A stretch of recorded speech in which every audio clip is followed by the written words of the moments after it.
15 ዓመታት አለፉ። እናም ስለጠፋው ልጅ የሚያነሳ አልነበረም ከሬሚ ወላጆች በስተቀር። ጃክም በመጨረሻ እድሜ ልክ ከኖረችው ፍቅረኛው ጋር ተገናኝቶ ነበረ። የሬሚ ሞት ለዘላለም ተቀብሮ እንደሚቀር አስቦ ነበር። ነገር ግን ከተማ በድንገት ሄደን መልሶ ማልማት ፕሮጀክት ተጀመረ። ጃክ ስክሪኑን የደበቀበት ቦታ ጨምሮ ብዙ ዛፎች መቆረጥ ሲጀምሩ ያ 15 ዓመት ሚስጥሩ ሊጋለጥበት ተቃረበ። ጃክ ዝም ብሎ መጠበቅ እንደማይችል አወቀ። ማስረጃውን ማጥፋት ነበረበት። በዚያኑ ምሽት ወደ አለቱ ስንጥቅ ተመለሰ። ነገር ግን የሬሚ ጃኬት አልበሰበሰም ነበር። ጃክ አካፋ ይዞ ያንን ሰማያዊ ጃኬት ለመሳብ ሞከረ። ነገር ግን ስንጥቁ በጣም ጠባብ ነበረ። ተደጋጋሚ ሙከራዎችን አልተሳኩም ነበር። የእጅ ባትሪውን ብርሃን አንድ የእንጨት ቆራጭ ሳበው።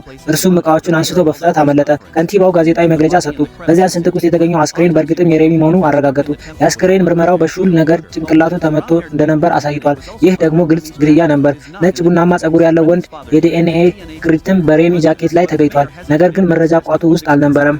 የሬሚ አባት ለሁሉም ነዋሪዎች የዲኤንኤ ምርመራ እንዲደረግ ጠየቀ። ነገር ግን ከንቲባው አመነታ።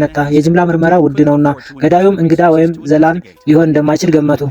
በዚያም መንገድ መፈለግ በገለባ ውስጥ መርፌ የመፈለግ ያህል እንደሆነ ተናገረ። ከተማዋ ምርመራውን ለማድረግ የሚያስችል አቅም አልነበራትም። ማግኘት ውሎ አድሮ እርሱን በፍቃደኝነት የዲኤንኤ ናሙና በመስጠቱ ላይ ይወሰናል። ገዳዩ ማግኘት ውሎ አድሮ እርሱ በፍቃደኝነት የዲኤንኤ ናሙና በመስጠቱ።